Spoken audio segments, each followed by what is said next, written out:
Tout d'abord, quelques mots à propos de Vichy, qui est l'une des stations thermales les plus réputées de France. Les rhumatismes, notamment l'arthrose, les maladies de l'appareil digestif, foie, estomac, intestin, sont soignés à Vichy. Les sources sont ouvertes toute l'année et la cure thermale dure 21 jours. Compte 28 000 habitants, 60 000 avec l'agglomération QC et Bellerive. L'origine de son nom provient du latin Vici Aquis Calidis, le village des eaux chaudes. Les Romains ont été les premiers à exploiter les vertus thérapeutiques des eaux thermales lors de la conquête de la Gaule. À gauche, le monument aux morts dédié à la gloire des soldats de Vichy morts pour la patrie pendant la Première Guerre mondiale. Sur les anciens remparts de la ville à la fin du XVe siècle, de 1801 à 1822, il accueille la source des Célestins située sur un parc de rocailles, est une source froide, 17 degrés 8. Ainsi dénommée en raison de son jaillissement sous les terrains de l'ancien couvent des Pères Célestins, dont il ne reste qu'un petit corps de logis. Une grande vasque de pierre la met en valeur. Le pavillon néo-Louis XVI date du début du siècle. La production annuelle de Vichy Célestin, embouteillée à Saint-Thior, représente plus de 60 millions de bouteilles. L'ancien établissement thermal Lardy, de 3e classe, construit en 1937 et fermé en 1969.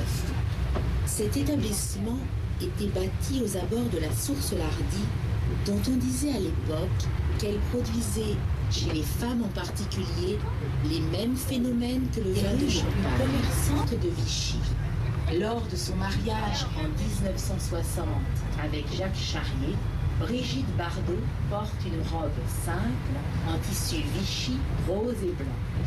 Elle propulse ainsi la cotonnade originaire de la ville vers les sommets de la mode.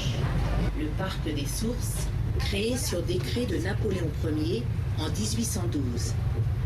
Il est entouré d'une galerie couverte métallique de 700 mètres qui permet de rejoindre la source de l'hôpital, le palais des congrès-opéra et le hall des Sources fut construit en 1902 et réaménagé en 1971. Des 12 sources jaillissant à Vichy, 6 sont encore prescrites en cure de boisson.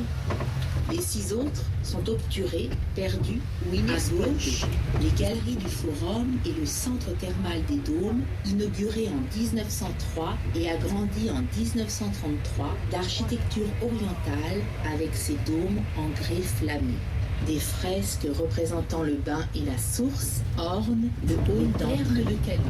Mise en service en 1990, de construction très moderne, peuvent recevoir plus de 35 000 pièces. Au départ ovale, c'est en 1856 que la pastille prend sa forme octogonale qui sera reconnue comme originale par décret. Sa production annuelle est de 1600 tonnes. De l'autre côté du plan d'eau, sur la rive gauche, l'hippodrome, créé en 1875, est exploité par la Société des courses de Vichy. Une quarantaine de réunions, dont certaines avec PMU, sont prévues de mai à septembre pour le Grand Prix de la ville de Vichy. Après l'armistice de juin 1940, le gouvernement, chassé de Bordeaux par l'occupation allemande, s'installe à Vichy.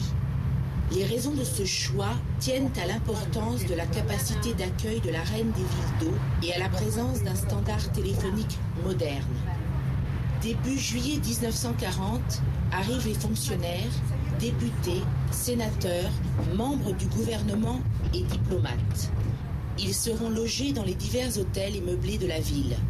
Les chambres deviennent des bureaux, les suites abritent des services administratifs. Les hôtels sont transformés en ministères ou ambassades. Cette installation, que l'on croit provisoire, va durer plus de 4 ans. Vichy prennent leur source dans la chaîne des Puits d'Auvergne. Elle traverse la plaine de la Limagne à 3500 mètres de profondeur. Ces eaux, qui ont voyagé près de 15 000 ans, deviennent bicarbonatées sodiques, riches en oligo-éléments. Elles ont guéri les patriciens romains de leur rhumatisme, Madame de Sévigné de son arthrose à la main et au genou, Napoléon III de ses troubles digestifs. À gauche, le centre de balnéothérapie Les Célestins, ouvert en 1993 et relié par une passerelle à un hôtel 5 étoiles. Nous sommes boulevard des États-Unis. À droite, une succession de 6 chalets de style anglo-colonial et de style chalet suisse, construits pour abriter l'empereur Napoléon III et sa suite lors de ses visites de 1861 à 1865.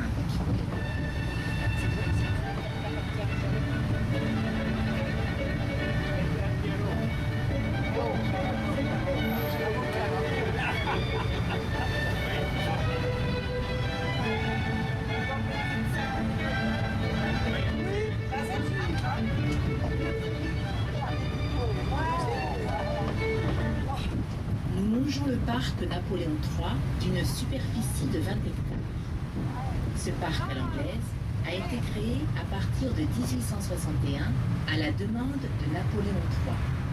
Il possède un patrimoine arboré de qualité comprenant nombre d'arbres remarquables tant par la rareté des essences que par sa maison de style anglais qui accueillait les officiers de la garde impériale de Napoléon III.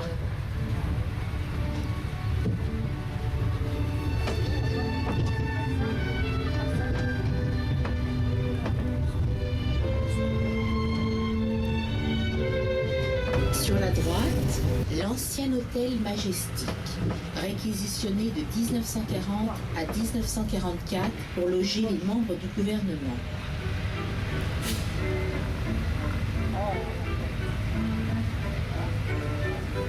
Toujours sur votre droite, l'ancien hôtel du Parc, qui était le centre de la vie politique et le siège du gouvernement. Au premier étage se trouvaient les ministères de l'Intérieur et des Affaires étrangères. Au deuxième étage, les bureaux du Conseil et au troisième étage, les bureaux du maréchal Pétain.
Ici, principalement, c'est du rouge. Le rouge de l'appellation représente pratiquement 80% de l'appellation. Alors, en rouge, c'est un assemblage de pinot et gamay, de noir et gamay. Les rosés, c'est des gamay. Et les blancs, ce sont des chardonnays, très saliers et accessoirement sauvignon. Alors, le très salier,